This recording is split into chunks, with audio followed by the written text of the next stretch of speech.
Right, and we are live. So, hello everyone. My name is Sourabhi Dutta Roy, and I'm currently pursuing my master's in English from Loreto College, Kolkata. I would like to welcome you all to the stories of tribal identity and culture that will explore the role of tribal history and tribal representation in history in shaping cultural identity and ideology, curated under TMYS's review Summer 2023 in collaboration with the Center for Asia Pacific Initiatives, University of Victoria. We are also calling for submissions of essays, poems, and short stories under the project. To know more about the submission guidelines and project architecture, please visit www.tellmeyourstory.biz. The topic for today is the diverse role of tribal women in family traditions under the sub-theme The Ever-Changing Status of Women in Tribal Communities. This evening, I find myself extremely privileged to be in the company of our esteemed panelists who will share their views and insights with us shortly. So then, before we open the discussion, I'd like to introduce each of our speakers to the audience. Our first speaker for the session is Professor Subhadra Mitra Channa, who is a retired professor of the Department of Anthropology, University of Delhi. She is the Senior VP of IUAES and Chair of the Commission on Marginalization and Global Apartheid. Her research interests are in marginalization and identity studies, gender, cosmology and religion, environment and urban communities, and landscape. Her writings have appeared in diverse and reputed publications. She has also been the recipient of many prestigious awards. We are delighted to have you with us, ma'am. Thank you for joining this evening. Right. Our next speaker for the session is Miss Nidhi Dugar Kundalia, who is a journalist. Her stories have appeared in various national newspapers and magazines. She mostly writes on socio-cultural issues, documenting human lives and their journeys through various settings. Her first book, The Lost Generation, chronicling India's dying professions, was released in 2016 to a warm reception. She is also the author of White as Milk and Rice, which weaves together prose, oral narratives, and Adivasi history to tell the stories of six remarkable tribes of India reckoning with radical changes over the last century as they were pulled apart and thrown together in ways none of them fathomed. We are delighted to have you with us, ma'am. Thank you for joining this evening. Our third speaker for the session today is Professor Karanam Pushpanadham, who is currently the head of the Department of Education Management at the Maharaja Sayajirao University of Baroda. He has been the member of the Senate at the MS University of Baroda. He has also been a visiting professor at the Institute of International Education, Stockholm University, and Assistant Dean for International Affairs at the Assumption International University of Thailand. He is the guest editor of an international journal on teaching and studies, American Scholars Press, USA. He has published several books, journals, including a chapter on empowerment of tribal women in the Gujarat state of India, prospects and challenges for education for rural transformation, ERT Volume 1 by Stockholm University. We're delighted to have you with us, sir. Thank you for joining this evening. And lastly, a fourth speaker for the night is Professor Karanam Bhushan, who is the former head, Department of Social Work at Maharaja's College. His specialization is tribal development in coastal Andhra Pradesh, with a focus on capacity building, empowering women groups such as SSGs, child education and health, youth development, awareness, building on social issues, community development in urban slums, rural and tribal areas. He has lectured in several countries and published several books on different social issues. He has a good network with the NGOs and promoted several programs for community development. We are delighted to have you with us, sir. Thank you for joining this evening. Right, so now we will open the forum for discussion. I would first like to request Professor Channa to share her insights on the topic. Over to you, ma'am. Thank you, Sourabhi. I have had a because I'm an anthropologist and a field anthropologist. Plus, I am also a specialist in gender studies and tribal studies. So I've had a vast experience of working in tribal areas. First of all, which I think is clear to most of us who have worked in these areas, is that tribe is a very internally heterogeneous concept. There are many different kinds of livelihoods, spaces, situations, which all are encompassed within this kind of an overarching terminology which we use as tribe. In my very recent books on anthropological perspective on tribes, I have done a very, you can say, a generalized discussion on all these things, giving various examples. Personally, I have done my research in a border area in Himalayas among a pastoral community who were trans-border traders. This is my extensive or rather intensive ethnography, but I have also worked in among tribal women in the northeast, in West Bengal, in Rajasthan, and Madhya Pradesh. And I can say that not one word or one concept can really describe what a tribal or what the life of a tribal woman is or what is the role that she plays. But there is one commonality. That one commonality is the internal ethos of being equal.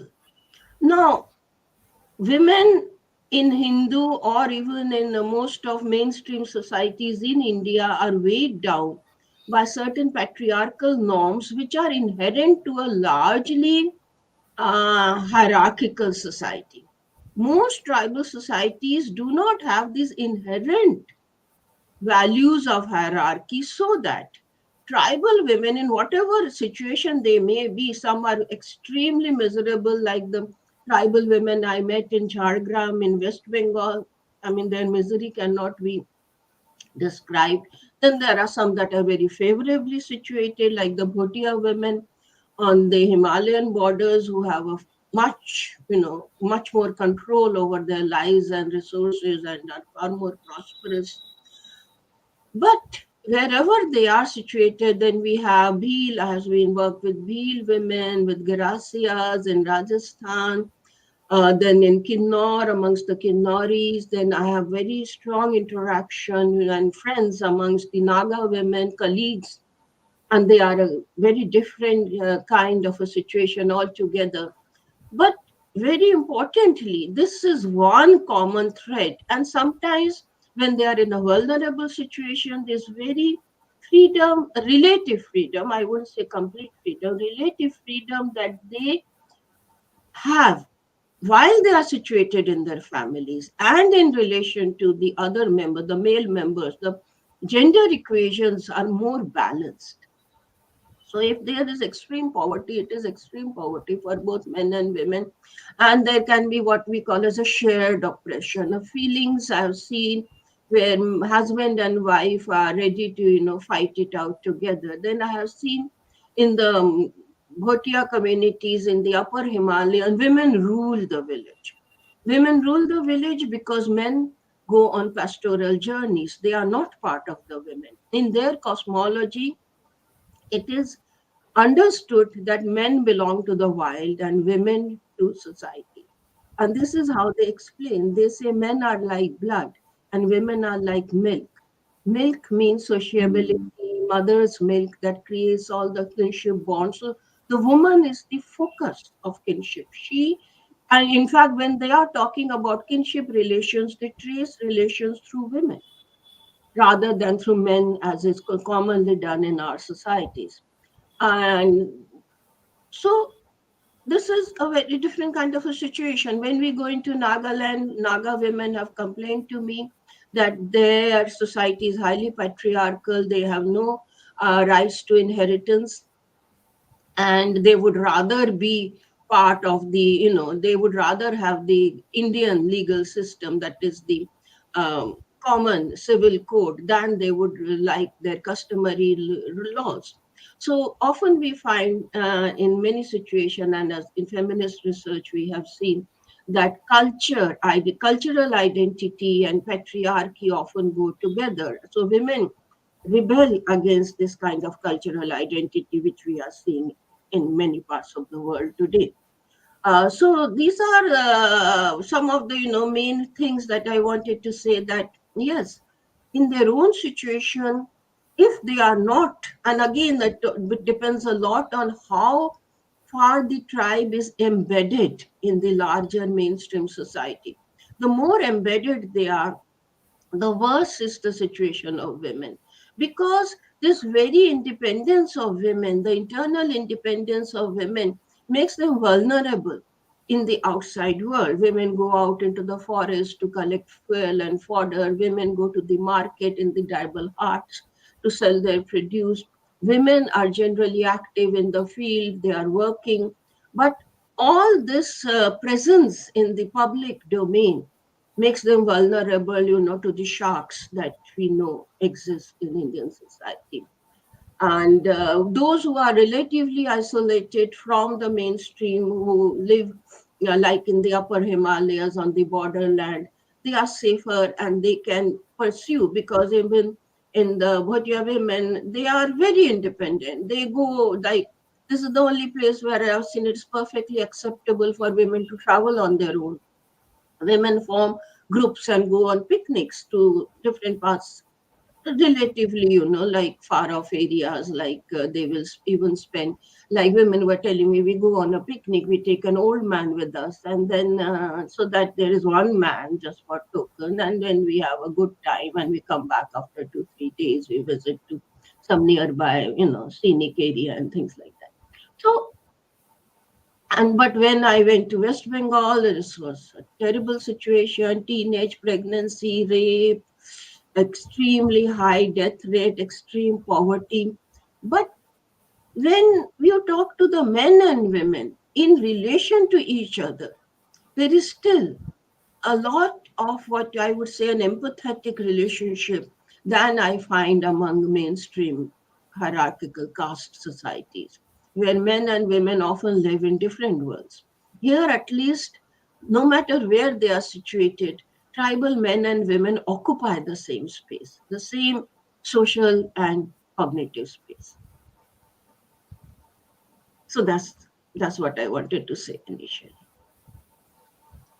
Uh, right. Thank you so much, ma'am, for your insightful observations. Moving on, I would now like to request Ms. Kundalia to share her thoughts on the topic next. Over to you, ma'am. Hi, good evening, everybody. When I started out my research in tribal studies, I was acutely aware that I do not come from any academic background. I'm not an anthropologist. I do not have a lifetime of immersion in the studies of tribal. But the only reason I wrote this book, The White as Milk and Rice, which is why I'm here today, is a collection of six documentation of six lives, six tribal lives.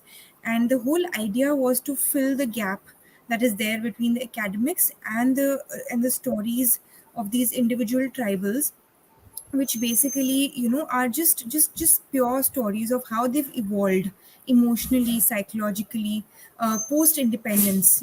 So that was my major area of study. So the six tribes that I studied amongst them, I'm just going to like probably skim through it all so that you all get an idea of what we've done. One of the tribes, very interesting tribes which we all know about perhaps, is the Khasi tribe. The reason Khasis are interesting was, and what was revealing to me was, unlike the popular news reports, unlike the popular news articles, Khasis are a matrilineal society and not a matriarchal society. The reason matrilineal, because, well, they inherit their wealth from their grandmother, from their mother, and the wealth is passed from a mother to a daughter. So that's the reason it's a matrilineal society. The reason it's not matriarchal is because the actual right of these the actual the prop lies the rights of the property lie in the hand of the knee. The knee is the mama, the uncle, the mother's brother.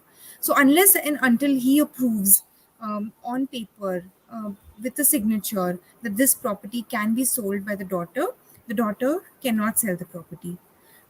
So now she not only has to manage the economics of the family, she also has to manage, the children, because obviously with men coming in, with most men coming in from the ghar jamai comes home. I mean, like the husband after marriage comes to the wife's house. So the husband is obviously not naturally attached, nor does he have natural instincts with raising kids. It is a woman taking care of their vegetable vending shops, their market shops, their property, their economics, taking care of kids. A lot of women find matrilineal in this society as a burden, surprisingly. So that's one of the tribes. The another interesting tribes was the Muria Maria tribes of the Bastar region. This is, of course, in central India, Madhya Pradesh, Chhattisgarh, and these belts basically have this tribe, which is really, located in the interiors. Now, some of the tribes which are known as the Abuj Madia tribes, of the same Abuj Hill Madia tribes, which is a part of the Muria Madia tribes, they live in the interiors of the forest. Like, I had to go up to about, uh, I think, 250 kilometers interiors on a kacha road to reach their little villages, which still practice the old traditions, which were in existence, say, like a decade or two ago. Now, the interesting tradition that they practice is that they have this adolescent home in the middle of the village called the Gutul. Now, Gutul is where, when a kid turns adolescent, when a girl gets her first periods, she is then allowed to go to the Gutul, which is like a place where all the youngsters meet in the evenings. They play, they dance, they sing, and then every girl ends up choosing a partner of her liking, a boy of her liking, and she goes to bed with this partner in the Gutul. This might sound again very, very progressive, but when you speak to these women directly, what you realize is that it's actually very, very repressive to these women, because these are young girls of 12, 13 years old, and they've been forced to select a partner of their choice, of course, but then forced to select a partner, and to be touched at that age by a stranger, and they cannot sleep with a partner for more than 3 nights in a row. And once the 3 nights are done, then they have to select a new partner. So to be constantly touched by new people is a sort of, they're not very comfortable with the idea for at least 2 3 years into the Gotul.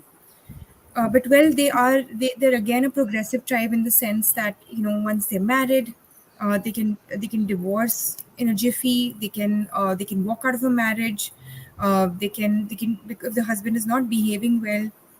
But what's surprising in this area is the marriages are very, very stable because of the Gotul system, because both the young boys and girls are done with their experimentation phase, and they've chosen a partner by the approval of their parents, at the same time, uh, being uh, being really involved in the process of choosing a partner. They have chosen this and they settle with the idea. So marriages here end up lasting a lot longer than the other communities. But again, um, you want they are the women are not allowed to reject too many male partners. If they reject too many male partners, they are termed as egoistic, and hence, there is a specific punishment for that, where they have to sit on their haunches, so on and so forth. That's one of the tribes. And then you go down south and you find the Kurumba tribes, which were once known as the sorcerer tribes, because they have knowledge of these certain medicines, and certain healing therapies, and certain witchcraft, which they because of which they were classified as a sorcerer tribe. Now, when you speak to these women, like Subhadra ma'am said, that these actually, it's a very, very equal society when you go deep into these tribal belts, because the work is divided pretty equally. The roles are very well defined. Each person is doing his own job. The burden is shared equally, although the work may be different. But what started happening is, as they're integrating into the mainstream society, like now, this tribe Kurumba was ostracized for a very long time, because they were the supposed sorcerer type, so people try to keep away from them. It's only now in the last few years that they've started integrating into the mainstream society. And as they integrate into the mainstream society, um, suddenly the roles of men and women become more distinct. The familial role specialties, and men are given more importance. Education is given a priority, and as soon as they have the power of education, they obviously have the upper hand. So that is deeply touching. At the same time, you go to the Halakis, which is in the Uttar Karnataka, which is the North Karnataka belt. Halakis have a beautiful tradition where they're singing through the day, because it's such a hard working community of women. These women are working hard throughout the day, while the men like work in fields or doing odd labor jobs in other people's field. The women are working throughout the day. In the morning, they go to the forest, collect firewood, come back home, sell the firewood in the markets, then they clean up, cook, then they every all of them have cattle, they tend to the cattle. They also end up selling all the small forest produce that they gather. They end up making the bamboo baskets, cane baskets, the general forest produce. So now women are very very hardworking, and men whose major job used to be hunting has was taken away from them just until a few decades ago, because obviously hunting was outlawed. And suddenly the men did not know what to do, so they largely took to alcohol, because their main source of income was gone. And either they're working in fields, either they are, because they don't have their own lands, they take to alcohol. And most of the men, in at least, if I met like 18 women in this belt, at least 9 of them had men who were invalid, drunk, lying drunk in their homes, or dead. So it is essentially a women-run society, merely because of the absence of men and not because of any other reason. And so that's pretty much it. Like, each community has its own challenges. The tribal roles, um, to summarize, are very beautifully defined in terms of equal workload being shared by the man and the women, but the roles being very very clearly defined. But as they've been integrating into the mainstream society, the discriminatory practices start, and that becomes problematic.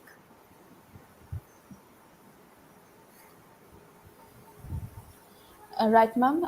Thank you for sharing your observations, especially the behind the lens that you have shown.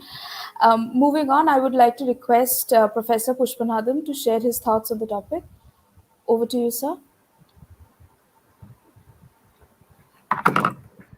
Good evening, everyone.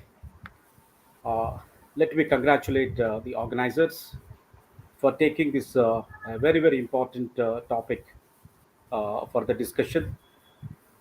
As we stand the threshold of India's 75th Independence Day, Azadi Ke Amrit Varsh, it's a good time to reflect on how we can accelerate achieving the goals of sustainable development and also aiming to transform Indian society. It was clearly mentioned in our national education policy that India is aiming to become the global knowledge power. And here, the knowledge in one side is the scientific knowledge, and the other side it is the local wisdom, and the local wisdom which is preserved deeply into the cultures of our villages, of our tribal people, their faiths, their beliefs, and their life practices. So while our country continues to make a rapid progress in many fronts, with the lives of our marginalized populations are also being touched to great extent, and it needs more to be done in this area. So let me talk about the total tribal population that we have in the country. We have about 8.6 of India's total population constitute the tribal, according to 2011, the census report. And these tribal people living in the forests and the remote areas are considered to be disadvantaged with host of factors, whether you talk in terms of poverty, illiteracy, malnutrition, health problems, geographic isolation, and lack of services to human life and living. And if you see the women constitute in the tribal population, it's very interesting. We have about 47% of tribal women in the total tribal population that we have in the country. Therefore, if you see the total population of India, we have almost men and women share the equal portion it is the same when you talk in terms of the tribal population. And therefore, the tribal women in tribal societies and how they are actually helping the families to continue and sustainable development is a very important topic to consider. So I work in the Faculty of Education Psychology and working closely with the Mahatma Gandhi National Center for Rural Development. We worked on several areas in the tribal areas to look into how education could really bring a kind of transformation in the lives of people, and more to see that how the women and the literacy of the women contribute to the change in the next generation of the people in their life and living. As I told, the tribal women comprising 47% of India's tribal population are deeply concerned to their communities and possesses a profound understanding of their ecosystem. Time and again, they have established their ability to affect behavioral change on the ground and proven to be powerful community influencers. Several research studies have shown that the tribal women, as a culture keepers and activists of ancient tribal practices and the traditional knowledge, also possess valuable insights on larger issues such as the climate crisis, forest, and sustainability. Therefore, today, when you talk about the knowledge which is generated through the scientific understanding, and also the knowledge which is preserved into the cultures of the Indian tribal communities, are very, very important to address certain global issues. We are very fortunate in recognition of the tribals, the appointment of the Draupadi Murmu, an outstanding Shantali woman from Mayurganj tribal district of Odisha, as the President of India. This provides hope to millions of tribal women. It's also an opportunity to bring tribal health and nutrition issues to the center of the national discourse. The trajectory of India's growth can be shifted significantly when the tribal communities with the tribal women are placed at the center of solutions. With India entering into Amrit Kal, the 25 years leading up to the centennial independence, this will provide to be a game changer. So we have several examples of how these tribal women have really transformed their life and also create a kind of a society which is progressive.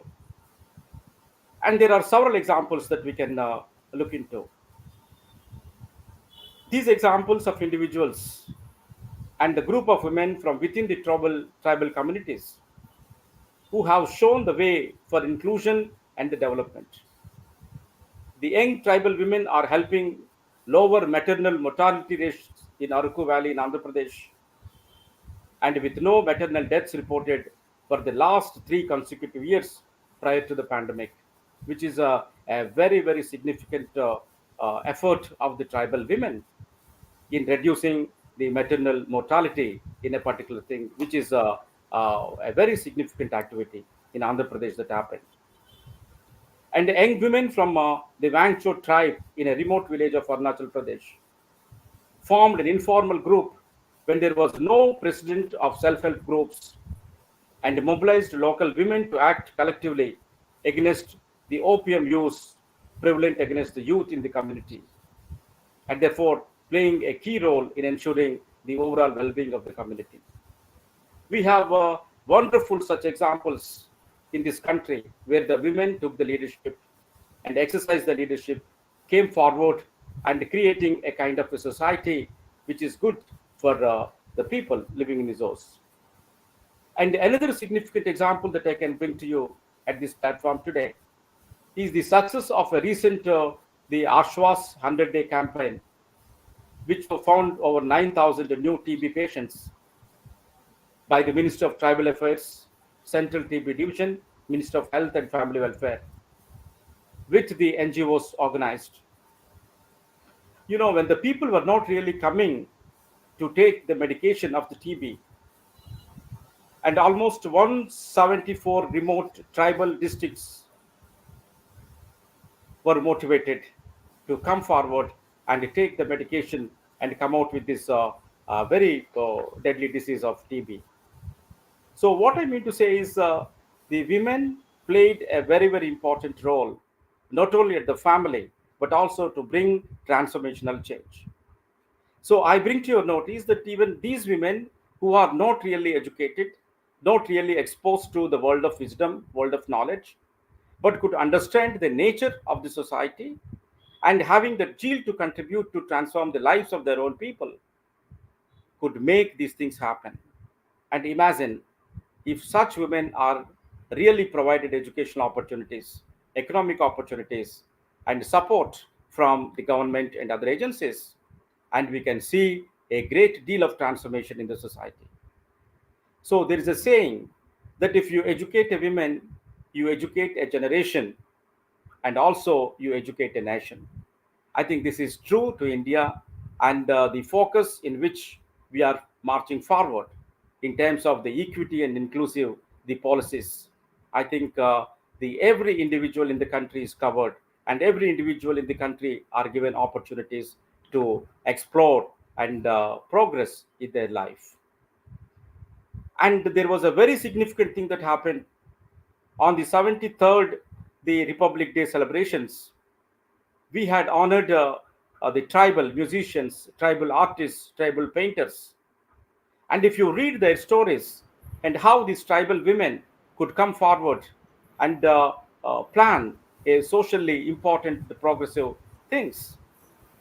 For example, the turmeric women of so the one who actually created for 18 years the turmeric the plants were grown and really made a kind of economic influence of more than 900 plus families in the villages, tribal villages. So these women who knows the roots and these women knows the essence of these roots to human life and living, and therefore their efforts really brought a transformational change in the lives of these tribal places. So, what I mean to say is we need to really highlight the kind of contributions that these tribal women can really brought into to the society, and if that can be integrated, and the urban young youth need to have a kind of an exposures to these tribal lives and the tribal women, their empowerment, and also their capabilities. That's how we can really create a society that can be really inclusive and equitable.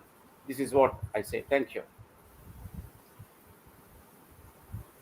Right. Thank you, sir, for sharing your observations with us. Moving on, I would like to request Professor Bhushan to share his thoughts on the topic. Over to you, sir.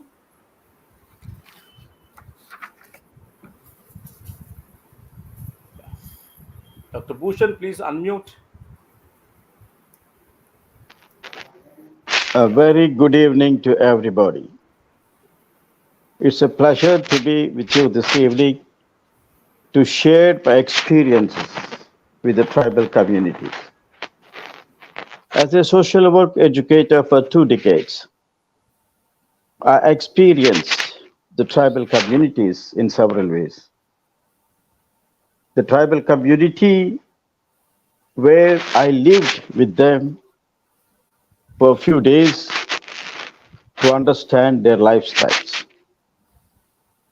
The very word tribal, when you see to the word, it reflects that the people who live close to the nature,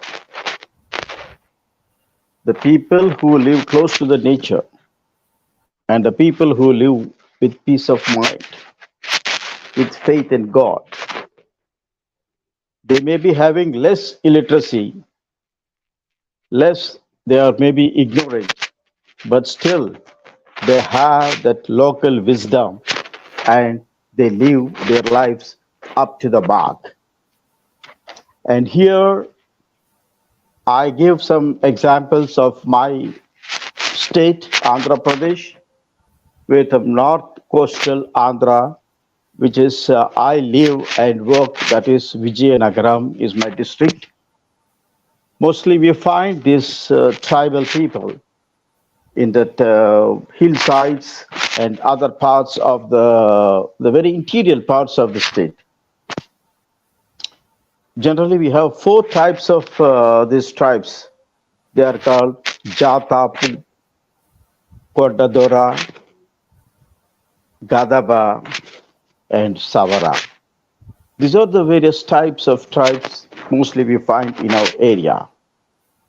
And you believe it, there are four ITDA agencies working for the development of the people, especially the women, the tribal women. The tribal women, when you come to the point of their lifestyle, they are very hardworking people, they're very loving people, and very helpful people. They are very much work for the what do you call, for the family development. They take all pains. They say that a woman works throughout the year, where men works seasonally. They don't work throughout the year. And when you compare with the equality of both genders, the female take more responsibility, and the more of the man side, it's all male-dominated society. So male always see, when you look at this status of women in the country, we always say women is a second citizen. The word women starts with W, always makes to reflect that they are weakness and meekness in the society, and they are very much neglected. But whereas in the mainstream, when you find of this kind of feeling among the humans, and you can imagine how much more in the tribal communities. So these are all some of the very visible points that you can very well understand how they are living, how they are managing, how they are really facing all these problems. So now I see there are certain initiatives which are really working for the welfare and for the development of the tribal women.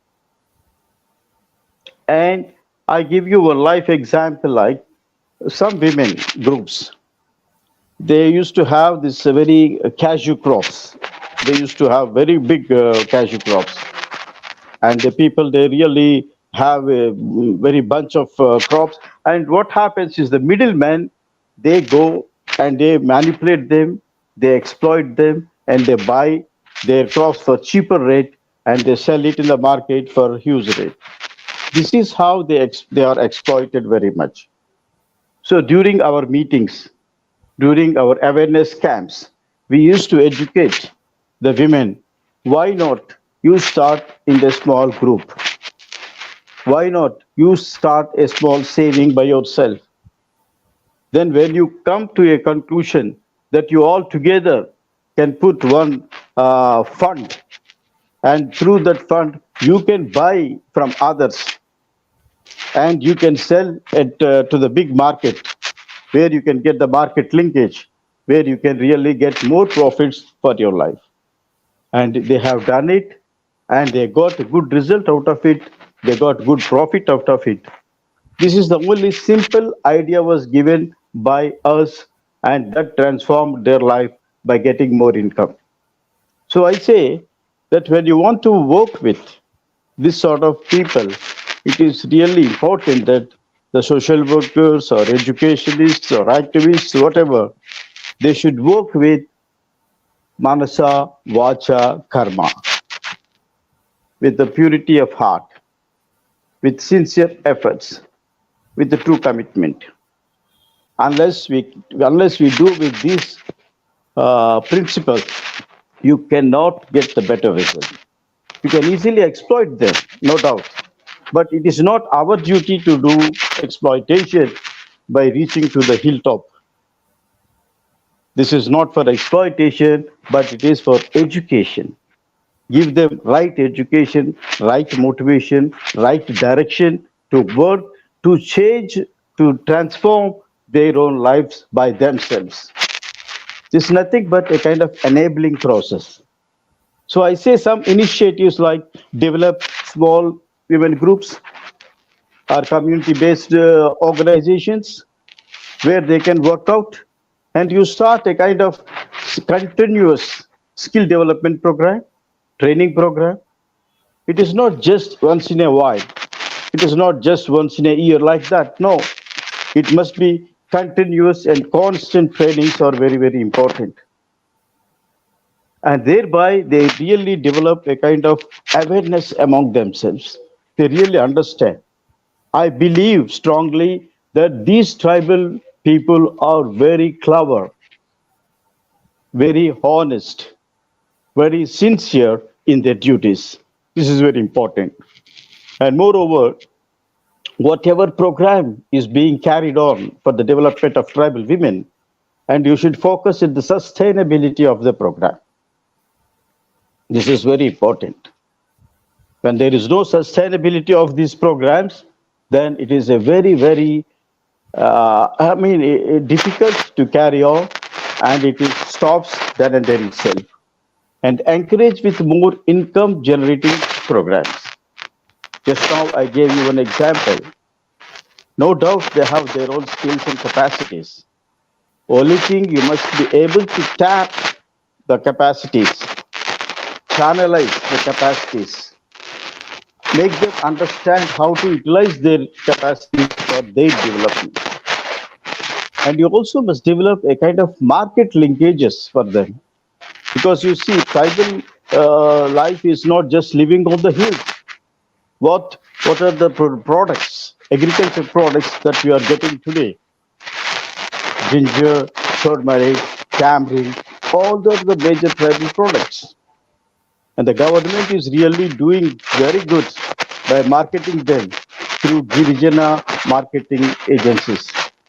What all the tribal products they collect and they are selling to the public.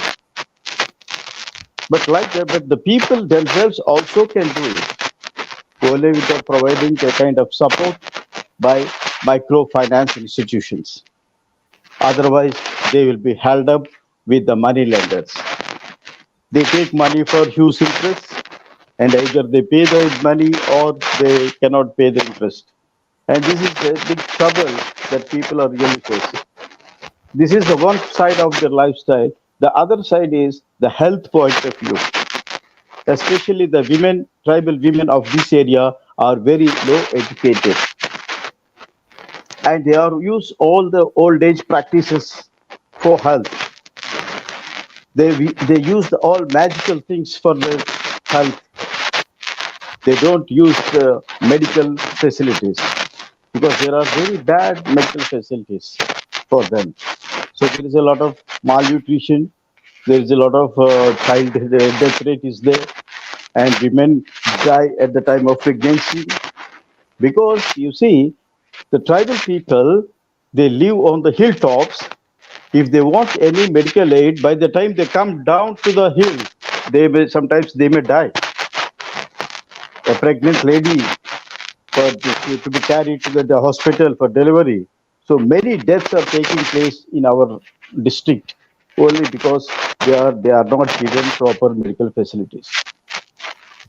But still, there is a lot of scope to do a lot of work for the development of the tribal people, in particular, tribal women. If tribal women given full support, today they can do better than men, because men are addicted to alcohol. By the sunset time, you cannot talk to them. Whatever, nobody can stop them. They drink. Women also drink, but they drink at the time of festivals, at the time of marriage, at the time of rituals, but not always. That is why women take more responsibility than men in the family affairs. So women, as Professor Pushpanadham said, when women is educated, the whole family is educated, the whole nation is educated, the whole world is educated. So women face more seriousness on the family issues. So tribal women are always, you must mark them as a potential. They are the resource people where they can work better. And in other parts of our area, there are some kind of land grabbing, land alienation program. The non-tribes, they go and they try to grab the land, or they grab the land and they can register in the tribe's name itself because they cannot buy the land. So for 20 years or 30 years, they make an agreement and they make the tribes to work there, and all the profits these non-tribes are grabbing. And once we happen to know that, and we educated in such a way that people, the tribal land is yours, and you can also fight for your land. You can say you cannot give it to anybody, or any profit you cannot share with anybody. Once you work for it and you enjoy the profit, and then people reflect on it and they revolt against the people and say, this is our land, this profit should be ours. Then the non-tribes, they understood that the tribal got understand about their rights and about their property, so we cannot stay anymore here. So they vacated and left the place. And these are very many things are happening. There is always a clash between the non-tribes and tribes. And the women, the role of women, when the men are of this kind of position, you can imagine what a woman can stand when there is no income to the family.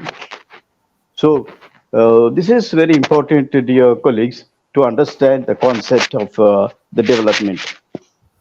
The development concept can be reflected in different ways, but still there is a lot to do for these people, especially the tribal women. So it is very much important to give some initiatives for the tribal people. Initiation is nothing but giving them a lot of scope, giving them good training program, giving them knowledge on their rights and duties, give them they should be accessible to the medical facilities, education facilities, maybe through government or maybe through non-governmental organizations. So whatever means, and that way it can work. And this family customs, systems, and folkways, norms are too much burden to a women to involve in other matters like. But still, education can change. Education can make them reflect what is best for them. So I would like to share these ideas with you. Thank you very much for giving me this opportunity. Thank you, one and all. All right. Thank you, sir, for sharing your observations with us. So we'll move on to the Q&A session now. My first question is to Professor Channa. In your book, The Inner and Outer Selves, Cosmology, Gender and Ecology at the Himalayan Borders, you have talked about the tribal community of the Jat Bhatia living on the Himalayas and their quest to form their individual as well as group identity in details. In this context of quest towards formation of identity, how do you think that the tribal women of the Jat Bhatia tribes or any other tribe for that matter negotiate with their several identities, and how do they negate the difference between their inner and outer selves?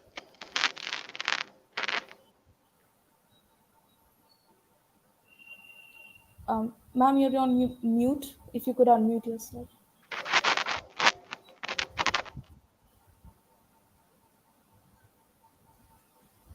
Ma'am, you're still on. Yeah. Yes, ma'am. See, these identity negotiations, as I already described, of course, you're asking me the specific question about the Bhotia women. Now, here, the inner and outer selves are differently situated in terms of men and women because the women remain more or less confined to their own villages. Whereas the men are the ones who, even traditionally, because they were cross border traders, they used to cross the border, go to Tibet, bring back salt, like bring back Tibetan salt and exchange it with others. Then they would come down to Rishikesh and go to Nepal and all those places. So men have always been in the outer realm of the world, whereas women have not only lived but they control the village, the social life, the inner social life. So the women's identities are less threatened in the sense that I found that the Bhotia women were very comfortable with who they were. They had no sense of, for example, inferiority. Because when the Bhoti, excuse me, when the Bhotia men go out, they interact with, say, plainsmen, with the upper caste Hindus, with the traders. When men go, for example, to Lucknow to study, because a lot of Bhotia men, young men had started, that was about 20 years ago, had started to go down to Lucknow to do engineering. There was a reservation for the tribals in these institutes. And they were always faced with, told that you are inferior, you are jungly, you are. So they were the ones that were facing more of an identity crisis than the women. And because the women were at the core of the social life, and they had more secure, because I never saw a Bhotia woman was uncomfortable with me. They were happy to be, and they had lot of self-confidence. I was working, see, I went there alone, a woman walking all the way from Delhi to that remote place, and that was quite some time back. Not like Nidhi's time; she's younger. So, but they accepted me. It was perfectly fine. And nobody asked me one single question as to why, as a woman, I could come up on my own. Did my family object? Nothing at all. And they were, that kind of confidence that they had in their inner identities, and this was actually lacking in them. The men were at the borders of the identity. I think somewhere I have discussed about this. And when we talk about generally others, like I mentioned, the Naga women, now the Nagas are in a very different situation. They are highly educated, they are very much part of mainstream, at least urban Nagas. We have colleagues in our department in universities. They all have a different situation of identity, because, as I said, there the women with their education have realized that there is a conflict between their culture and their, now what they are developing, the feminist attitude of independence, of being on their own. And they were, a lot of them have complained to me, Naga journalists, Naga professors, that we would rather have the uniform civil code. We don't want, because the Nagas or all tribals in India have right to their customary laws, which was safeguarded for them in the constitution in the name of their identity. But for the women, there is a contradiction here, because as women, even as Nidhi said, even like amongst the Khasis, which are so token, I mean, there is always that thing that Khasis are matrilineal, but there are problems there too, not as much, because I know some of my Khasi women used to laugh at this concept of the mother's brother. Oh, who is the mother brother? We control our property, we do everything. But that may not have been true for everybody. So there is a contradiction there.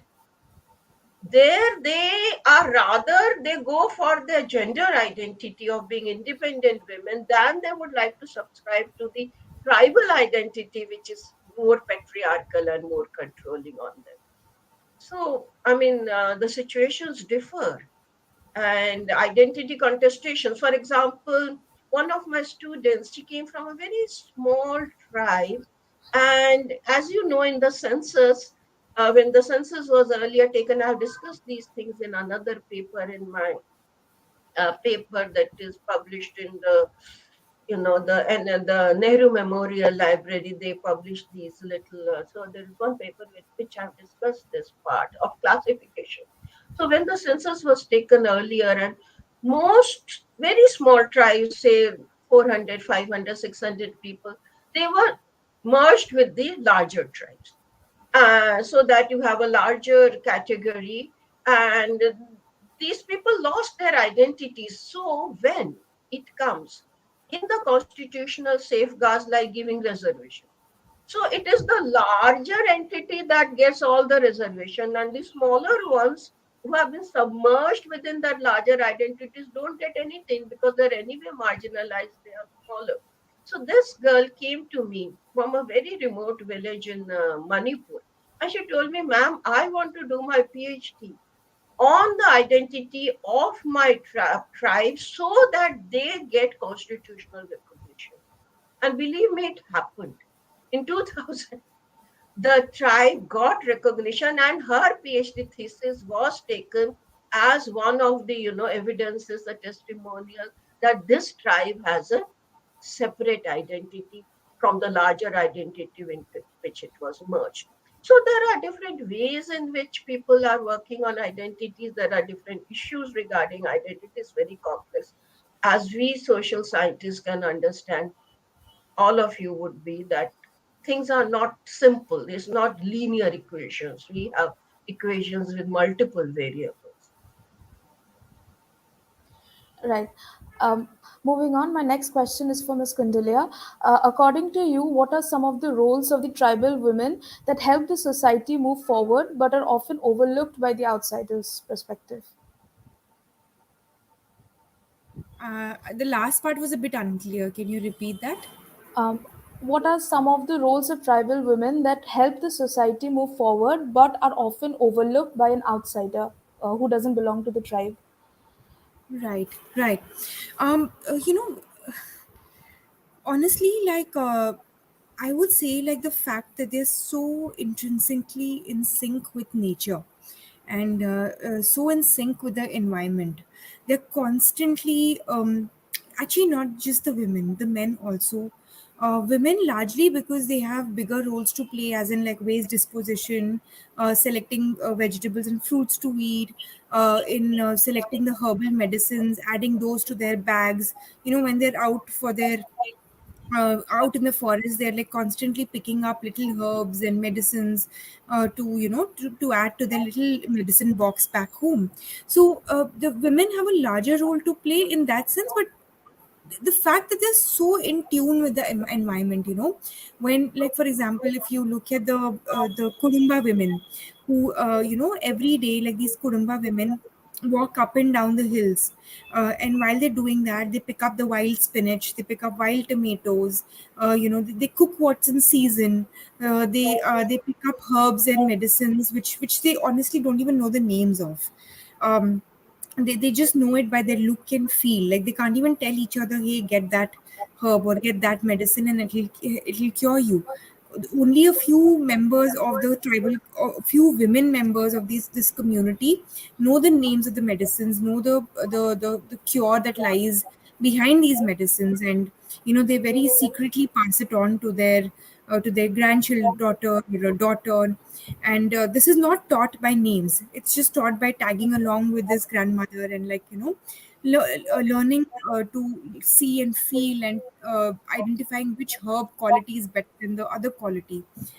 Also, the fact that they're taking care of the cattle at home. They are the ones who are taking care of their goats and their hens, and they're looking after the eggs, looking after the cows and the buffaloes.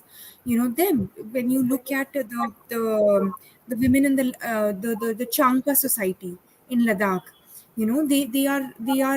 they carefully choose only the sheep which which have very high, which have sort of this heirloom high quality yarn. They refuse to touch it, and they identify these sheep as sacred, so that the quality consistently is maintained generation after generation, so that these sheep can give birth to um, other sheep, where the heirloom quality of the sheep is maintained.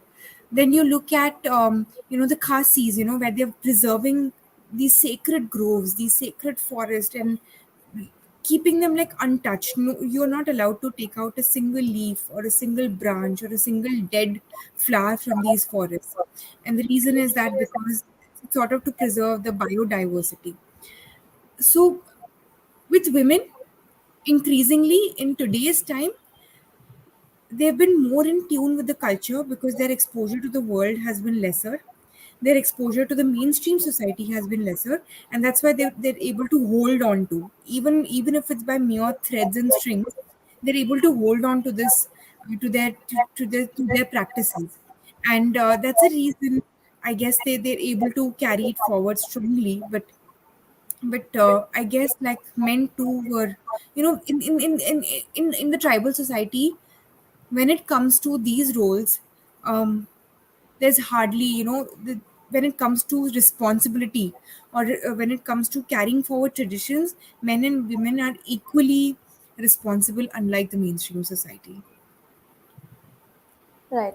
My next question is for Professor Pushpanadham. Sir, you mentioned earlier that the appointment of Draupadi Murmu as the first president of India who belongs from the tribal community, of course, shows that we as a country have come a long way and that these marginalized communities have a lot to contribute to the society. Would you like to comment on how the tribal women play a significant role in the preservation of India's culture and heritage? Sir, you're on mute, if you could. So, of course, uh, women in general, and also the women of a particular community, they have tremendous potential to contribute. As I said, if you educate a woman, you educate the nation, you educate the generation. I was really happy to see the kind of contribution that the tribal women, especially in the fields of art, painting, farming, music, water harvesting, and also the language promotion. And you know that Padma Shri awards are given to these tribal women and the tribal, those who are actually propagating their local wisdom. So what I mean to say is the education in terms of a general education that you talked about, which is of course important for reading, writing, and arithmetic as we call it, the functional literacy and numeracy that we are focusing about. But we also need to have a literacy, a kind of education in which the local cultures are identified, nurtured, and also integrated into the life of people at the long run. I think this is the kind of education which is very, very important. So, if the kind of education that we give, if that can make the women identify their cultural roots and also try to make use of the Indian indigenous knowledge into their life and living. And today we believe that there are so many practices when there was no the health the medicine which was available for several diseases, and these diseases were very effectively attended by the local practices. And it is the women of the house who knows that what particular compost can be given to a child at what particular to cure what particular disease. I think this local wisdom and knowledge is gradually disappearing because there is no proper documentation. I think what we need to do is to document the kind of rich culture, heritage, and also the local wisdom that we have in the tribal villages. And we try to integrate into the education, therefore, the culture becomes more alive, and also we can get the best benefit of the local wisdom. I think what we need to really look forward is to see, identify the local wisdom, preserve it, and also continue to practice in our life. And that will certainly make a very transformation in the society. Thank you. Right. My next question is for Professor Bhushan. In the light of your experience in community development and inclusive education programs, could you tell us about capacity building initiatives among tribal women?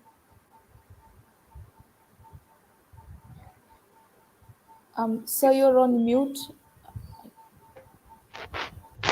Thank you. And I feel that there should be certain initiatives towards the tribal development, in specific, the women development, tribal women development. And when you see about these problems, they have so many problems. So they are illiterates, they are ignorant, their health is bad, and they don't have resources, they don't have facilities. All this is one side. And the other side, when you see, they have lots of responsibilities, family responsibilities. and they have to value the traditional systems. So keeping all these points in their mind, and they should carry their life. And you can imagine how burden it is. So thereby, it is always important to start somewhere, to enlighten these women, to educate these women, to give them resources, to give them extra facilities to build up by themselves. As I told, we must start with small SHG, self-help groups. These self-help groups should be combined with community-based organizations. And they should be educated continuously, and thereby they should be supported with a small financial institutions. And they should start a micro credit programs. They should start some kind of income generating programs. They should focus at the local crafts entrepreneurs. This is very important. Each state and each area has its own specific local crafts. They have their own technology. They have their own methods of using all the resources. So let us try to understand the concept of appropriate technology as per the geographical understanding of India and also areas and states. And thereby, accordingly, you can develop the technology, and that is very useful to them. And once they start this productive nature, production, once they come up to the level of production, they should be supported with marketing linkages. And they should be given a lot of facilities to sell the product, and also they can make money. A small initiation is very, very important. Because many of these tribes, we get the original products. It is not chemical. It's a pure organic items you get. So likewise, when you think about the community development programs, you must form the groups, then supported by communities and supported by financial institutions and supported by the training programs, and thereby, but the training programs for what? For the skill development and capacity building. Once the skill is really come to the level that they can stand by themselves, there's no doubt about it. So, and the family traditional values, let them keep up the traditional values. Traditional values also, it is one way blocking their empowerment and their enrichment and their knowledge. So that they understand later, when they come to one level of understanding, when they come to one level of knowing what is good for them, what is better. All these customs are really good for them, for the development, for better life. Then they realize what is important. So we need to educate them properly in a right direction. Thereby they take their choice. Until then, our responsibility of our NGOs or government or whoever may be is important to give them the right knowledge and make them to understand what is important to them. That is what is, I feel. And slowly, it is not just happened one day. It may take decades to change, to transform. But we need to give this knowledge continuously and constantly. And regarding these welfare schemes, I feel that in the social work terms we say, don't give fish.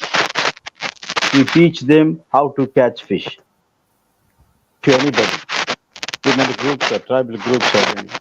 So once you start giving fish, distributing fish, they just know how to eat it. They cook and eat, that's all. Once you teach them how to catch fish, and they start searching for rivers, they start trying to know the technology how to catch the fish. and that will help them lifelong. These people can eat the fish throughout their life. Once you start giving just fish, they wait for you for the next time when this gentleman will come and give you the fish. So the concept of not just giving fish, but teach how to catch fish is very important.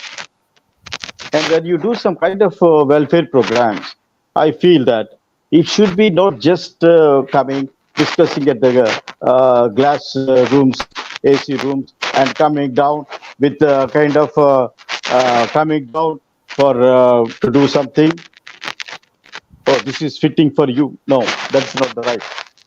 You must come down to the grassroots level and discuss what is important for them. I say one story. We say that a monkey is standing on the tree and just watching at the riverside and watching at the river. And in the river, the fish is enjoying swimming, everything. And monkey thought the fish is struggling for life because it is just taking this side, that side, and monkey doesn't know it is really enjoying. See, monkey thought it is really going to die. So immediately jumped down and went to the river and picked up the fish and put it down on the floor. Then what happens? The fish died. This is what is happening in our welfare schemes. It is not the reflection of the individuals that helps them. It is to understanding their life first. The fish lives in the water, not on the ground. That is the basic principle. So whatever schemes that we promote for the welfare of the tribal people, for the welfare of the tribal women in specific, we need to do a lot of research first. Do research and take the knowledge of the grassroots level and apply the appropriate technology, appropriate knowledge, and see that it will reach them, and that will help them better than anyone, than any program. So let us keep these points as we experience this through our programs. I would like to share these few ideas before you. Right. So that brings us to the end of today's session. Thank you once again, Professor Channa, Ms. Kundalia, Professor Pushpanadham, and Professor Bhushan for sharing your invaluable perspectives on the topic. I'm sure the audience who watched the live and who will be watching it later must have been equally engaged. This is to remind everyone who's watching, we are calling for submissions on tribal history and tribal representation in history, the details of which can be viewed on www.tellmeyourstory.biz. We will come back soon enough with yet another panel discussion on the project. Till then, good night. Thank you.